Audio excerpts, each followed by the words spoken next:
Ողջույն Օրագիր Նյուզի սիրելի հետևորդներ, եթերում ըստ էությանն է մեր տաղավարում այսօր հյուրընկալել ենք Հայասպետ հիմնադրամի տնօրեն հասարակական գործիչ Կարին Տոնոյանին։ Բարև ձեզ Տիկին Տոնոյան, անչափ շնորհակալ եմ, որ մեր հրավերը չեք մերժել եւ հիմա այստեղ եք։ Սիրով։ Տիկին Տոնոյան, սկսենք այսօրվա կառավարության նիստից հետո Նիկոլ Փաշինյանի, այսպես ասած, մի խոստովանությունից, որ հայտարարեց ինքն է ստիպել Ցեղասպանության թանգարանի տնօրենին հրաժարական գրել միայն այն պատճառով, որ համարձակվել է, այսպես ասած, ԱՄՆ փոխնախագահ Վենսին նվիրել Արցախի պատմության մասին գիրք, նշելով, որ դա սադրիչ քայլ էր եւ դա դուրս է եկել պետության դեմ։ Դուք ինչպես եք մեկնաբանում Փաշինյանի այս հայտարարությունը։ Իսկ մեկնաբանության կարիք կա Փաշինյանի որևէ արած այլևս։ Ես ընդհանրապես կասեմ իմ կարծիքերի մասին, վաղկոտ ինքը այնքան արդեն մեղքեր է գործել, որ վախենում է հանկարծ հակառակ, այսինքն շրջադարձ լինի եւ համաշխարհային իրավիճակի փոփոխության արդյունքում, որովհետեւ շատ անկայուն է հիմա իրավիճակն աշխարհում, հանկարծ նորից Արցախի հարց բարձրանա, հանկարծ Ադրբեջանի շահը գերակա չլինի աշխարհի ջոչերի համար, այսպես ասած,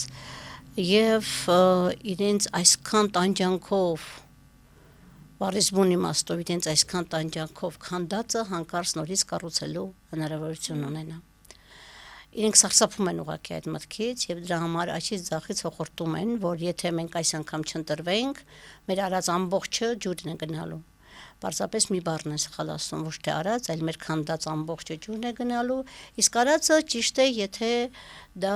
ասում են իրենց տերերի Թուրքիայի եւ Ադրբեջանի համար արածի մասին։ Եվ բնականաբար իր հոխորտալն էլ, եթե այդ վտանգը չլիներ, հոխորտալը չէր լինի, որտեվ եթե մարդը գիտի, որ վերջ ինքը ճիշտ է եւ ինքը արդեն հաղթել է, ապա հոխորտալու կարիք չի էլ զգում։ Իր ամբողջ այդ հիստերիկան, հոխորտալը, այդ հաթաթա տալը բոլորին, սպառնալիքներով խոսելը իր եւ իր խմբակի, ամբողջը գալիս է իրենց ներքին վախերից, որովհետեւ իր վերջո հոգու խորքում իրենք գիտեն, հանկարծ եթե փոփոխություն եղավ, իրենք չընտրվեցին, կամ աշխարհում այնուամենայնիվ շահերի չկան, չէ, մշտական բարեկամներ կան, մշտական շահերի փոփոխություն եղավ, ապա իրենք կորած են, Բարիզբուն իմաստով կորած են, որովհետև իրենք սատանայի գործիք են, չարի գործիք են, որովհետև իրենք դավաճանել են իրենց կոչված ազգին, որտեղ ես իրականում իրենց հայ ազգի չեմ համարում, ես իրենց այլացին եմ համարում, իրենք կարող են իմանալ ճշտել, թե իրենք ինչացին են, բայց իրենք հաստատ հայացին չեն, հայկազուն չեն, մեր ազգից չեն եւ իրենց արած հրեշավոր ուղակի դավադիր, հրեշավոր այլաստրուկ, այլահաճո գործունեության համար իրենք գիտեն, որ դաժանագույն պատիժ են կրելու։ Սրանից է իրենց այդ հիստերիկան, այդ հոխորտալը, այդ դեռ աթոռը տակներն է հոխորտում են, բայց իրենք էլ գիտեն որքան անկայուն է այդ աթոռը, ինչքան է ճոճվում այդ աթոռն արդեն իրենց տակ։ Այսօր Փաշինյանը նաև ասաց, որ պատարակների ժամանակ Արցախի հանրապետություն ասելը դա պատերազմի կոչ է։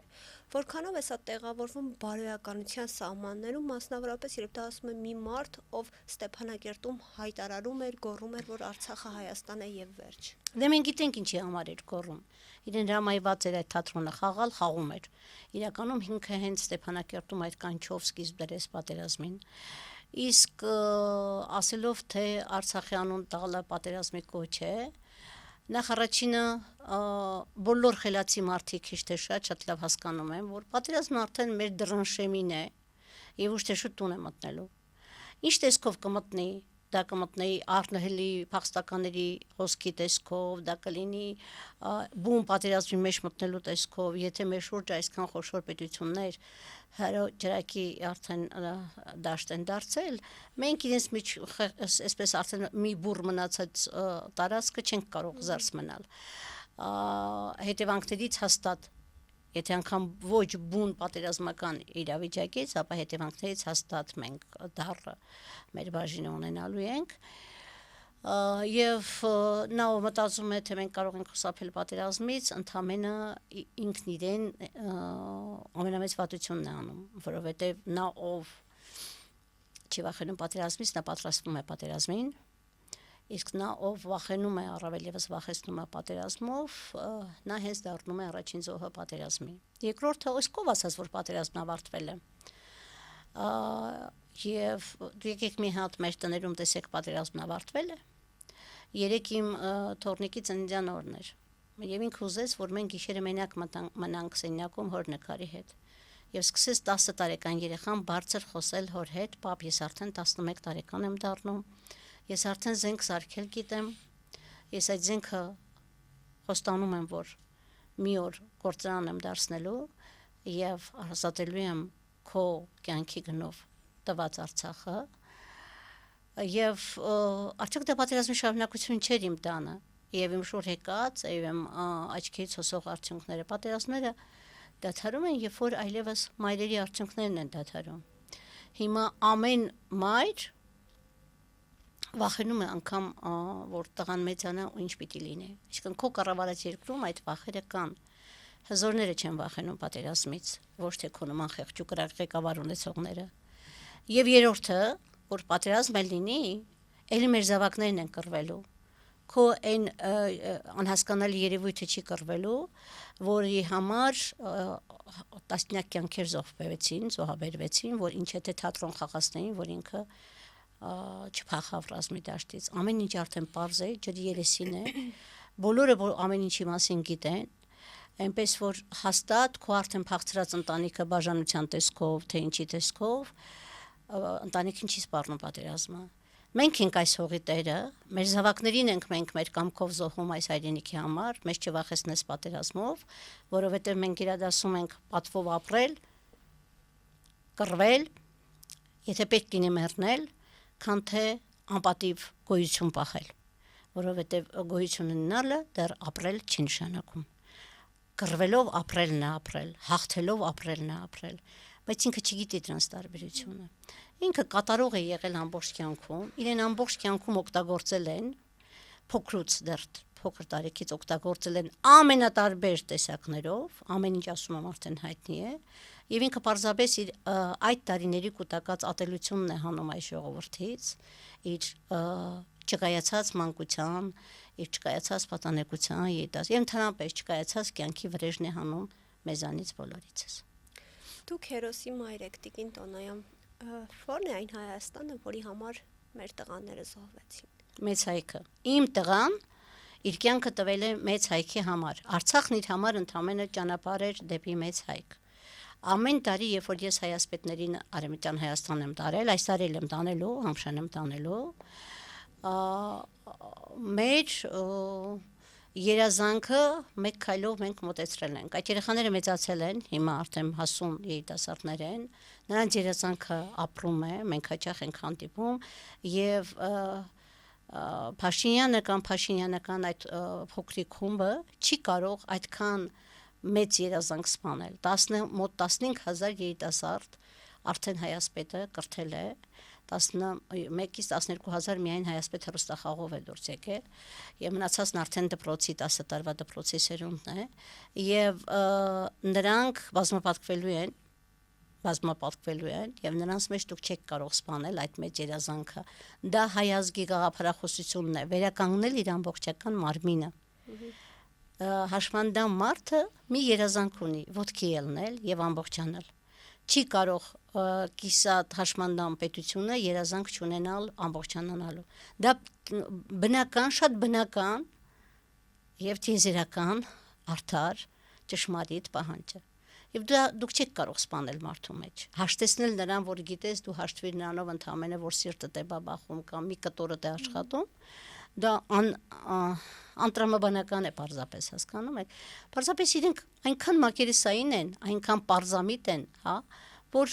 անգամ իրենց մասին խոսելն արդեն հոգնեցուցիչ է, էլի։ Ես իրենց ուղղակի չեմ նկատում, այդ դուք ասացիք այսօրվա կառավարությունից, ես այսօր երեխա եք կրթում, ինչ չի հետաքրքրում, ինքն իստում ինչ է խոսում։ Եվ այդ երեխաներին ես ամեն օր Արցախ եմ սովորեցնում, ամեն օր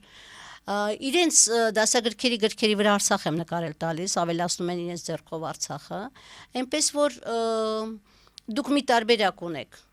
մեզանից պրծնելու։ Մեզ բոլորիս պատերազմ հայտարարել, դուք հենց ձեր գոյությունը մեզ համար պատերազմ է։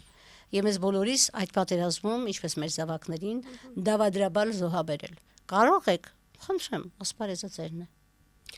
Նիկոլ Փաշինյանը նաև ասում է, որ մեջբերեմ, իր խոսքերը Ղարաբաղցի մեր քույրերն ու եղբայրները պետք է տնավորվեն Հայաստանի Հանրապետությունում։ Ինչպիսի ճանապարհ եք դուք տեսնում Արցախի հայության համար, այնտեղից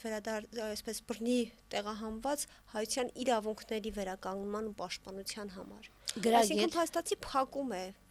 վերադարձի։ Դե ինքը ինչ է անում, իր գործն է ինչ է անում,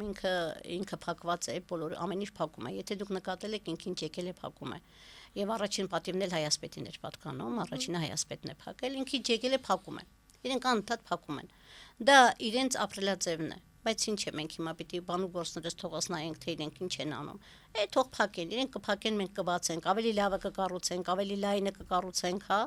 Արդեն գիտենք, թե Արցախը հաջորդ անգամ ինչպես ենք կառուցելու, ում ենք թողնելու, որ կառավարի, որ այս վիճակը չլինի։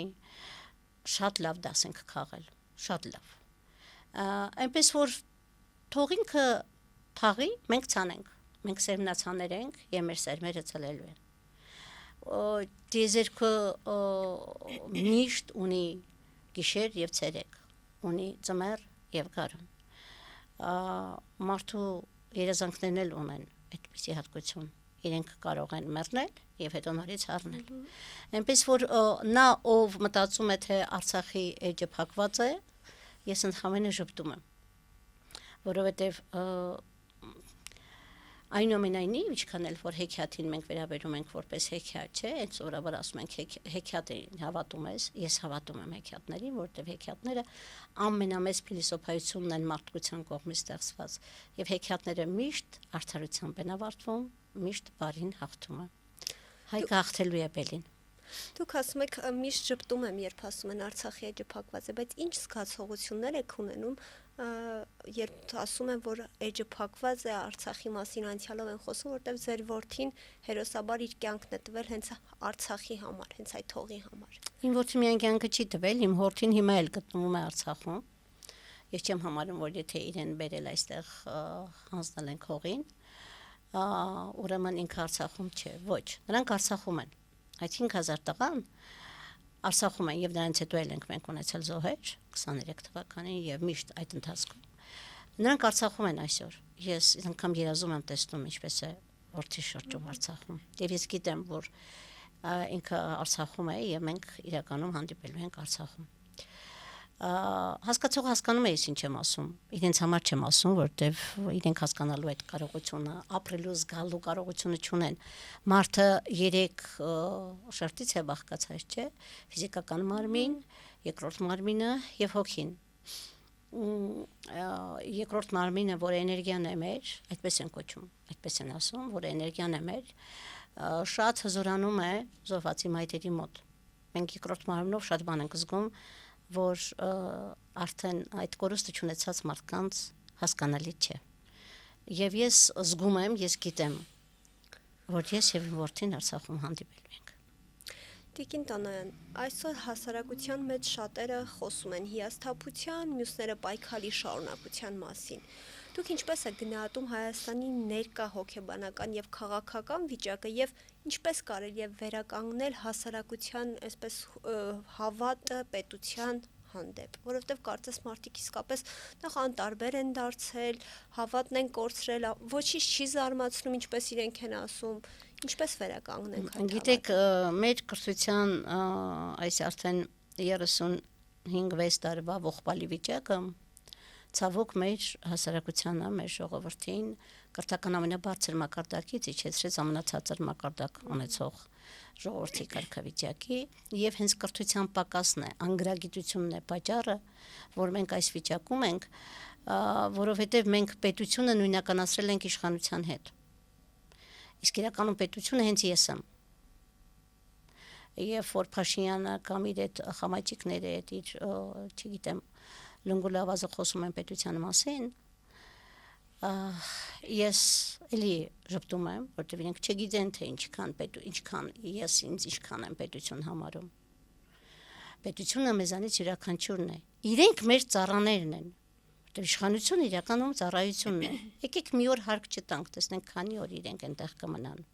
Դե իր համար հերոսները հարկատուներ են։ Իհարկե, երբ որ ինքը գնում է գյուղերում եւ հոխորտում է, այսենք կառուցել, այնենք կառուցել, հորը տնից չես բերել կառուցել։ Դու մոռանում ես դու ինչ վիճակից ես, ինչ վիճակի անցել։ Քո բնակարանը տեսնողի սրտը խառնում էր։ Դու հիմա եկել ես, ասում ես կառուցել եմ, դու չես կառուցել, քեզ վճարել են, դու արել ես։ Ժողովուրդն է կառուցել, մի բան էլ վրայից քերել ես, կերել ես։ Պարգևավճարներով եւ այլ տեսքերով։ Եվ այնպես որ ժողովուրդը պիտի հասկանա, որ ինքն է տերը։ Ես մի քանի կադր որ տեսա, որ ինքը ոնց էր հոխորտում եւ գյուղացիները լռում էին, այ դրանից սիրտը շատ մխկտաց, որ մենք ինչու ենք մեր հայ մարդուն այսքան թույլ կրթում, մենք մանկավարժներս, որ ինքը չի համարցակվում, ասելով մի հատ բերանդ փակիր ու ինձ լսիր։ Ես པարզ բան եմ ասում, եթե ես որևէ վարպետ եմ վերցրել եւ որևէ գործ եմ ասել անի, չէ, կանչել եմ ինչ-որ մեկին եւ փողը վճարում եմ, ասում եմ արա, եթե ինքը վատ է անում, ես եմ մունատ գալիս, ինքը ինձ վրա մունատ չի գալիս։ Հիմա մենք թույլ ենք տալիս, որ կատարողը, ես իրեն վարպետ ասացի, հետո փոշմանեցի, որովհետեւ վարպետին վարպետ է էլի, իրենք վարպետ չեն, իրենք այսօր են փինաչիներից են։ Հիմա այս փինաչիներին մենք փողը տվել ենք վատ են արել, մի հատ էլ իրենք են մեզ վրա մունատ գալիս, որ իրենք չեն կարողանում կառավարել ճիշտ կառուցել կամ այլն։ Եվ սոսկալին իրենց վիճակը չէ, սոսկալին մեր վիճակն է, որ մենք համարձակություն չունենք, որ լրացնենք իրենց բերանը եւ փոխենք իրենց։ Ցանկացած մարդ, որը դժգոհ է իր վարձու բանվորի աշխատանքից, փոխում է այդ բանվորին։ Հիմա մեր վարձու բանվորները իրենց իշխանիկի տեղ դնելով շատ վատ են կատարում իրենց գործը, շատ փնթի մի բան էլ քանդում են, ոչ թե վերանորոգում,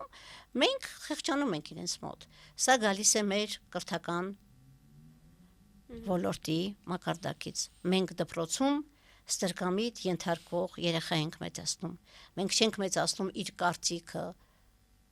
համարձակ արտահայտող եւ իրեն իր երկրում տեր համարող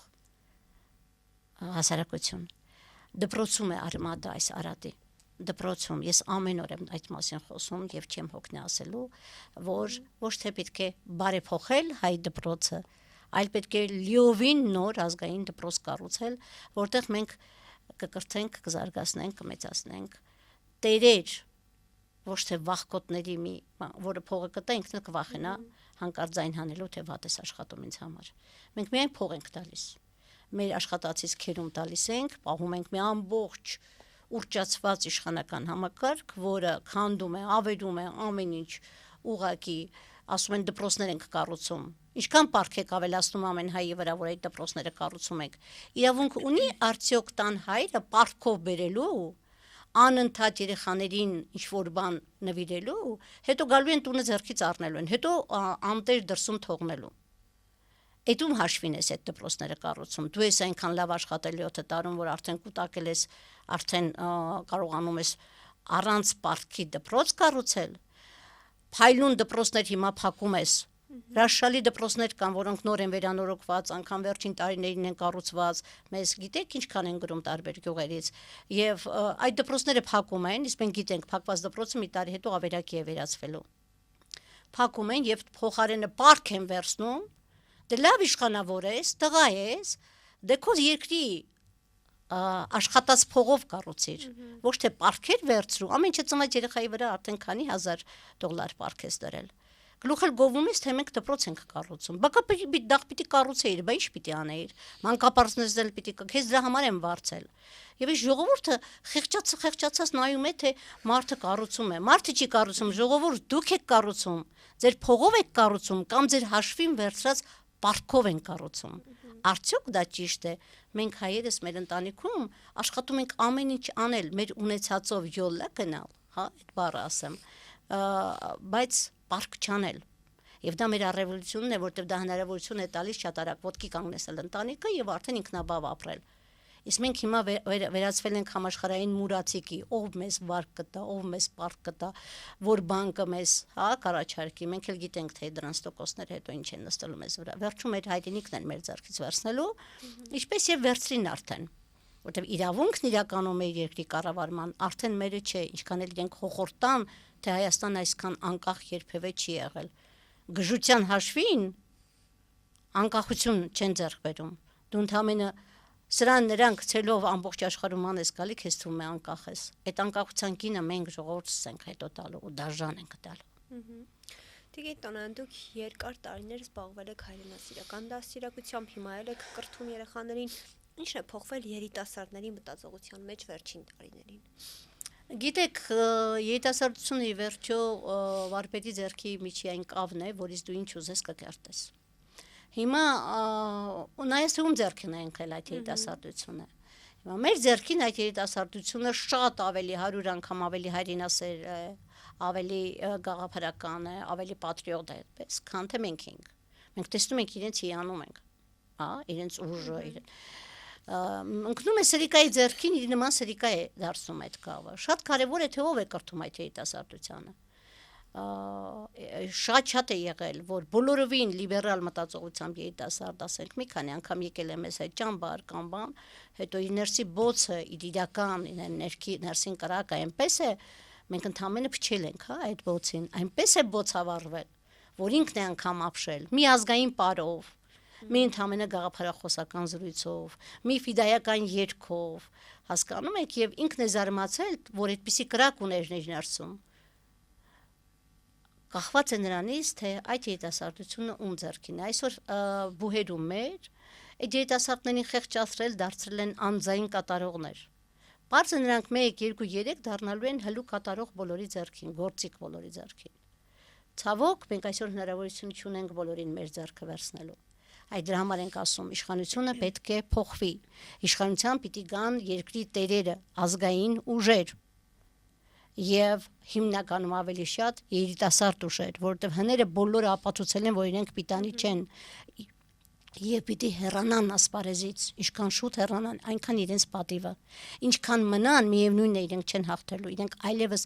վերջնականապես պարտված ուժեր են։ Կարող է մնան ջրի երեսին, ազգային ժողովում ձայներ ունենան, բան, բայց դե հիմա տեսեք արդեն 5 տարի այնտեղ եք, լավ տղերք ինչ եք արել։ Լավ Նիկոլի եւ իր խմբակի մասին ամեն ինչ պարզ է։ Դուք այդ աշխատավարձը, որ ստանում եք, չեք ասում, բայց մենք չենք կարողանում ոչինչ փոխել այս երկրում։ Ինչու ենք ստանում։ Այ պիտի գան մարդիկ, որոնք պիտի վաստակեն այդ գումարը, որոնց մենք ժողովուրդս պիտի պահանջենք, ասենք, պարգևավճար տվեք, որովհետեւ իրենք աշխատեցին այնտեղ, էլի։ Հարցեր եւ էլի հարցեր։ Իշխանությունը Նիկոլ Փաշինյանի գլխավորությամբ շարունակ հայտարարում է, պնդում է, որ հիմա խաղաղության դարաշրջան է։ Բնականաբար դուք այդ տեսակետը չեք կիսում եւ ձեզ համար ո՞րն է Հայաստանի համար ավելի վտանգավոր, արտաքին ճնշումները, թե ներքին ապետիան։ Բնականաբար ցանկացած մարդու համար իր ներքին պատերազմն է ամենավտանգավորը։ Մենք հիմա ներքին պատերազմի մեջ ենք, բացի արտաքին պատերազմից։ Ներքին պատերազմ չէ արդյոք, որ ընդամենը 1 շաբաթ առաջ կադաստրի հրահանգով պատմության ինստիտուտ տարան, ակադեմիա տարան, ադրբեջանական անուններով հայկական քարտեզը, տեղանուններով հայկական քարտեզը եւ խիստ հրահանգել էին թաքուն պահել։ Եթե այդքան դա ճիշտ էր, ինչու էի հրահանգում թաքուն պահել, վերջում էլ սպառնում, պատժում այն պատմաբաներին, որոնք Աշոտ Մելքոյանին են կարծեմ հեռացրել, թե հետո թե առաջ էական էլ չէ։ Կամ կարող են ասել այս ժողովուրդն էլ ինչ է ուզում ճշտել այս խմբակի հարցով, եթե իրենք մի բարձ հարց եմ տալիս, եթե իրենք այսօր փորձում են հաստատել տալ մի քարտեզ, որտեղ տեղանունները, այսինքն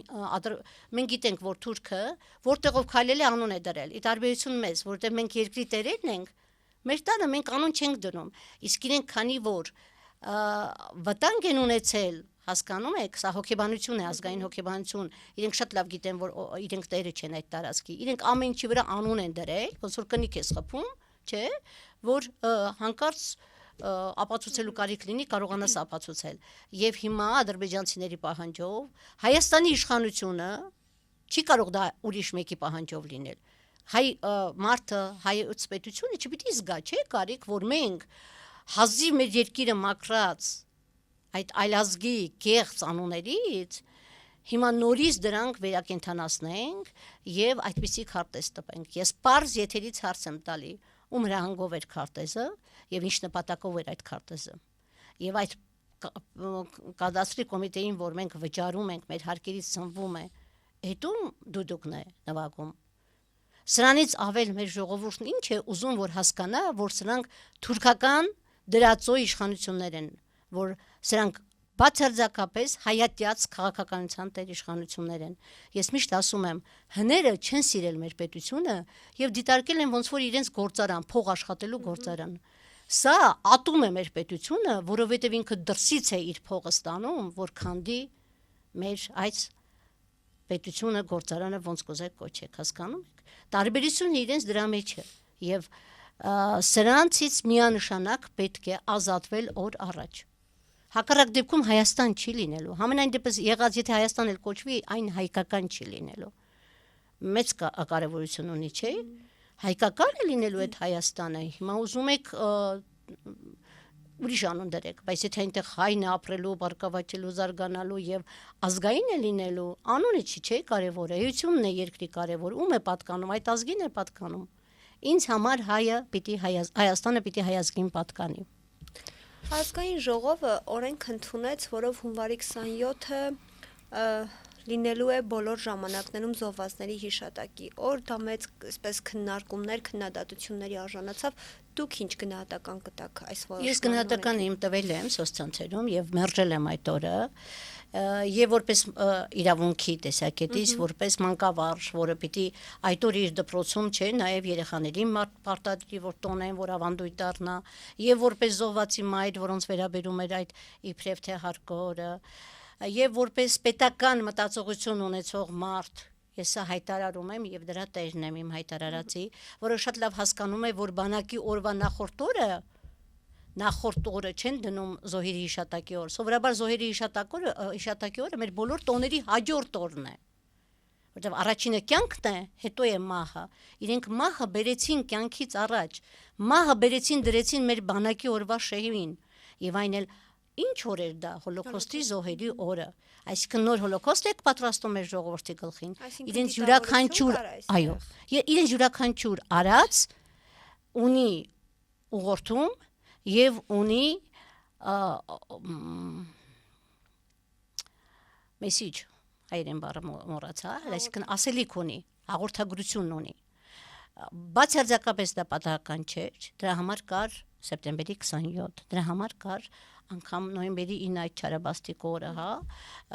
եւ ցանկացած օր, բայց ոչ բանակի նախորդ օրը եւ հենց հոլոկոստի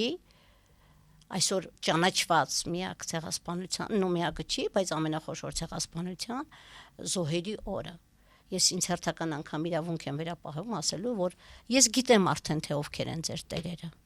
Հետաքրքիրն այն է, որ այս օրենք ազգային ժողով բերողներից մեկը Գեգամ Նազարյանն էր, ում որդին եւս սովորել է։ Գիտեք, ես ինձ համար իմ ներքուն հոգում գրված օրենք եմ սահմանել։ Ես երբեք չեմ խոսում զոհվածի ծնողների մասին, այդ զոհվածի նկատմամբ իմ հարգանքից։ Դա իրեն հարցրեք, իր խղճին հարցրեք։ Ես ինչ գործ ունեմ քննադատելու զոհվածի հորը։ Նրա որդին գուցե հիմա իմ կողքին այնտեղ նստած իր ամենամտերիմ ընկերն է։ Ինձ թույլ չեմ տա, խնդրում եմ, այստեղ ես կլռեմ։ Տիկին Տոնոյան, խոսենք նաև սպասվող առաջիկա խորհրդարանական ընտրություններից, շատ քիչ ժամանակ է մնացել այդ ընտրություններին, դուք մասնակցելու եք ընտրություններին, ում հետ եք պատրաստ համագործակցել, որ ուժերի հետ։ Ես մասնակցելու եմ որպես ընտրող, համագործակցել նայած թե ինչ իմաստով ենք ասում, արդեն առաջարկ ունեցել եմ 1-2 ուժերից, որ իրենց ցուցակով մերժել եմ, ես էլ երբեք չեմ մտնի այդ ցուցակների մեջ, ես կպահեմ իմ հասարակական գործիչ կարգավիճակը, որովհետև հայաստանյան քաղաքական դաշտը եւ կուսակցությունները հատկապես սահմանափակում են մարդու խոսելու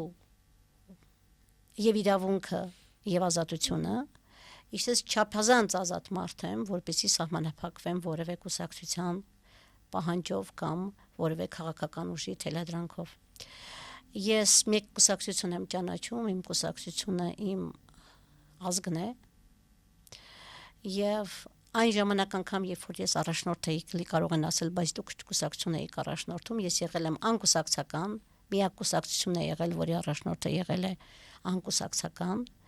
եւ այն ժամանակ էլ եմ ասել, որ այդ կուսակցությունը ինձ համար ընդհանրապես գործիք է քաղաքականությունը ծառայեցնելու մեր ազգային շահերին, որովհետև մինչ օրս Հայաստանում քաղաքականությունը չի ծառայել ազգային շահերին, այլ ծառայել է խմբակներին եւ խմբակների առաջնորդներին։ Մեծագույն ցավով եմ ասում, բայց նաեւ հուշում եմ, որպես ասում, նոր ձևավորվող ուժերին։ Պիտի ազգային շահը գերակա լինի խմբային շահից։ Նժդեն էր ասում, հայը եթե կուզեք իրավունք չունի կուսակցականանալու, որտեղ ինքը այնքան փոքր ինք արդեն մի կուսակցություն է, էլի։ Դրա համար ես իմ ընկերները շատ են ինձ հարցնում, լավ, ում ընտրել։ Գիտենք, որ մենք այսօր այդպես կանգնած ենք այդ թնջուկի առջև։ Ես ասում եմ նախ առաջին պայմանը, հիմա եթերից էլի ասում եմ, մի քննադատեք որևէ դիմադիր ուժի այս փուլում։ Թող իրենք ձևավորվեն, կայանան, իրենց թերությունները շտկեն, որտեղ ցանկացած մարդ, որ գործում է, հաստատ պիտի թերություններ ունենա։ Թող շտկեն մինչև ընտրությունների շեմը, երբ որ կմնա այնտեղ 1 ամիս կամ ավելի քիչ, մենք կտեսնենք, թե որ ուժը ինչ է մեզ առաջարկում, եւ ես բարձ հայտարարում եմ, ձայնս կտամ այն ուժին, որը կլինի, որը կհասկանամ, հավատամ, որ իրոք ազգային հետագիծ ունենալու, հետո ընտրություններից հետո, ոչ թե խոստումներ։ Ես արդեն կարող եմ դրանք տարբերակել։ Եվ որը կունենա հաղթելու մեծ հավանականություն։ Որտեղ այո, կարող են շատ մաքուր նոր ուժեր լինել, բայց չունենան, այս անգամ պետք է նաև սրանով առաջնորդվել, որովհետև ամեն ինչ պետք է անել, որ Նիկոլը պարտվի։ Հավատում եք, որ ընտրություններում ով կարելի է իշխանափոխություն անել եւ ձեր գնահատմամբ արդյոք մեր ընդդիմությունն ունի բավարար ռեսուրս եւ կազմակերպվածություն Փաշինյանին հրացնելու, քանի որ նա ունի արտաքին աջակցություն բացահայտ։ Այնուամենայնիվ ես մնում եմ իմ կարծիքին, եթե որ յուրաքանչյուր երկրի տեր իր ժողովուրդն է, այո, արտաքին ուժերը Փարկաստո նաև բացեի բաց, որտեղ նրանք կարող էին բացեի բաց չանել եւ մենք հերթական անգամ խապված մնայինք, բացեի բաց ասել են, որ իրենք սատարելու են այսօրվա իշխանությանը եւ դա պիտի նպաստի, որ ժողովուրդը մեկ անգամ եւս հասկանա, որ չգնալու իրավունք չունի ընտրության, որտեղ իրականում Հայաստանում ընտրությունը կատարում են չմասնակցողները, որտեղ նրանք ավելին են, քան մասնակցողները։ Դրա համար հիմա ով չմասնակցես, պիտի հասկանա, որ դավաճանում է սեփական հայրենիքին։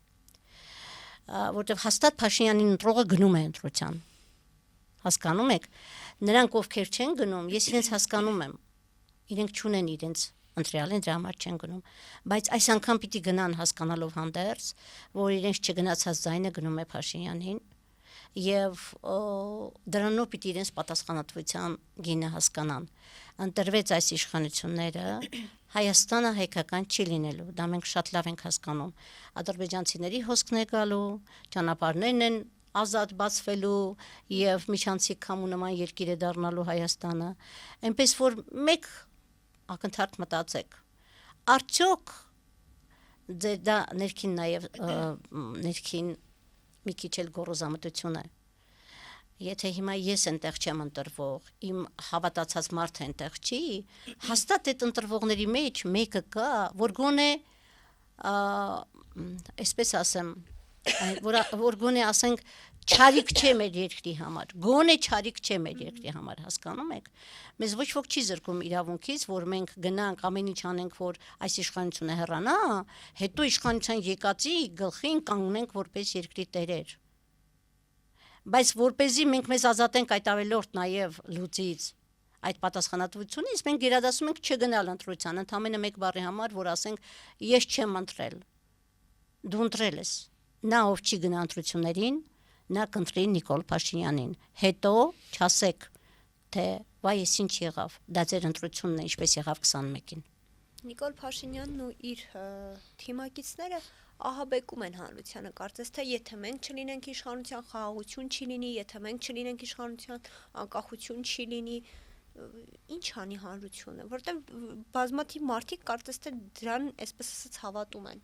Դե եթե հավատում են, ուրեմն արժանի են այդ վիճակին։ Ձեզ ահաբեկել հնարավոր է, ինձ ահաբեկել հնարավոր չէ։ Եվ եթե անգամ իրենք անցնել, իրենք ինչ չեն կարող լրացնել, իրենք ինչ չեն կարող ստիպել ապրել այնպես, ինչպես իրենք են ուզում։ Չեն կարող։ Ինչ ուզում է անել, չեն կարող։ Հասկանում եք, դրա համար այն ակաղաղ թակավոր հեքիաթը հիշում եք, որ անգամ կուլ տվեց, էփել տվեց, կուլ տվեց ակաղաղ, բայց փորից էլի կորում էր ծուղրուղու, չէ՞։ Կա մեր հասարակության մեջ այդ խաղը, որին լրացնել, ենթարկեցնել, որին ստիպել հրաժարվել սեփական ազգից ու հայրենիքից չեն կարող, անգամ բանտերում փակեն մեզ բոլոր չեն կարող։ Հիմա Բաքրատ Սրբազանին լրացրել են, Միքայել Սրբազանին լրացրել են, ընդհակառակը։ Իրենք էլ են ճիշտ ասում, իրենք հիմա ավելի ազատ են, քան նրանք, ովքեր իրենց տարել փակել են։ Այնպես որ ճաղերով կամ այլ կերպ անգամ սպանելով մեզ ավելի հզոր կդարձնեն։ Հիմա իրենք մեր տղաներին ավելի թույլ են դարձրել։ 100 անգամ իմանուան ավելի հզոր է, չէ՞, քան թե այն ժամանակ, որ ինքը ընդհանրապես երիտասարդ էր։ Երիտասարդ էր սովորական, հերթական երիտասարդներ, որը քայլում էր, չէ՞։ Հիմա Մենոյանով հազարավոր երեխաներ են կրթվում եւ մյուս հերոսների անունով, չէ՞։ Հիմա իրենք ավելի հզորացրին, թե ընդհակառակը խեղճացրին։ Մեզ էլ եք այդպես անելու։ Հասկանում եք, բաներ կան, որը մարդու ուժերից վեր է։ Արդարությունը դիեզերական պահանջ է։ Բարու հաղթանակը դիեզերական օրինաչափություն է։ Հիմա կարող եք մի անգամ էլ պլստալ այդպես դրսու ուժերի, շահերի պատճառով կամ բան էլի, բայց հետո նորից դժոխքում եք այրվելու։ Ոչ աստվածային, մեր դժոխքում եք այրվելու։ Ես դրանում առավել քան դուք հիմա եք արդեն դժոխքում։ Այն վախերը, որ այդքան շրջապատած ձեզ տանում բերում են, այն վախերը, որ դուք ձեզ հիստերիկի պես եք պահում, այն վախերը, որ դուք մարդկային սովորական էթիկան եք խախտում եւ ձեր, չգիտեմ ինչի պես ուտելի ցույց եք դնում բոլորին, որպեսզի գոնե ինչ որ բան արած լինեք, հուշում են նրա մասին, որ դուք հիմա դժոխքում եք ապրում, որտեվ ամենօրյա վախերի մեջ եք, ել ինչ անեք, որ ձեզ ցույց տակ, հասկանում եք։ Ինքնաբավ, ինքնագող մարդը դրա կարիքը չունի։ Եվ Տիկին Տոնոյան, ամփոփելով մեր զրույցը, Նիկոլ Փաշինյանը նախորդային Եվրոպական խորհրդարանի ամբիոնից կարծես թե դժգոհել է Հայաստանի ներքաղաքական կյանքից եւ նաեւ վեհափառին անվանել է եկեղեցու փաստացի պետ։ Որքանով է սա բարոյական, հա, Հայաստանի ղեկավարի կողմից, որպես Հայաստանի պետության ղեկավար գնալ ու Եվրոպական խորհրդարանի ամբիոնից դժգոհել քո երկրի ներքաղաքական կյանքից։ Գիտեք նրանից, որ ինչ որ մի փողոցային լակոտ դառնում է, նստում է ղեկավարի աթոռին, ինքը ղեկավար չի դառնում։ Աթոռը դեռ ղեկավարը չէ։ Պաշտոնը դեռ ղեկավարը չէ։ Ղեկավարի կոչումը վաստակում են։ Հասկանում եք։ Եվ նրանից, որ Նիկոլ Փաշինյանը ինչ-ինչ պատճառներով բերվեց իշխանության, դա չի նշանակում, որ նա հայ ժողովրդի ղեկավարն է։ Շատ ենք մենք լսում ենք, ամաչում ենք, որ այսպեսի ղեկավար ունենք։ Ես բացարձակ չեմ ամաչում։ Գիտեք նաև ինչու։ Այդ նույն եվրոպացիները եւ նրանք որտեղ որ ինքը գնում է, հրաշալի գիտեն ովքեր են հայերը։ Այդ նույն եվրոպացին խոնարհվում է անձնավորի արչև, չէ՞։ Այնպես որ սա ասում եմ հերթական այդպես հպանցի կամինն է էլի այն, հա։ Եվ անցողիկ են սրանք։ Հայ ժողովուրդը 5000 տարի չի ապրել եւ ավելին։ Ես 5000 տարվան էլ համաձայն չեմ, չի ապրել, որպեսզի Նիկոլները նրա մասին կարծիք ձևավորեն։ Հիմա մարդը փողը տվել են, խաղում է էլի իր դերը։ Թող խաղա, հիմա գնա էլի։ Հասկանում եք, բայց ես բացարձակ ամոթ չեմ զգում իր կերպարի համար։ Իրեն շատ լավ են ճանաչում, իր տերերի առաջ ինքը ընդհանրապես կատարում է այն դերը, ինչի համար իրեն վճարում են։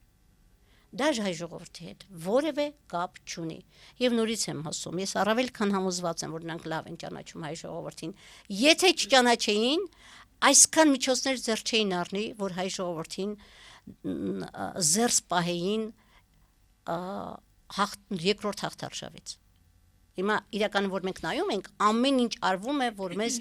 հաշտեցնեն ծնկած խաղաղության հետ։ Եթե մենք մեզանից ոչինչ չներկայացնեինք, իրենք ուժ չէին կիրառի դրա համար։ Եթե իրենք մեր մասին այն կարծիքին լինեին, որ մենք ինչպես Նիկոլն ենք, մի բան էլ մենք ենք ավելի ծնկելու, քան իրենք պահանջում են,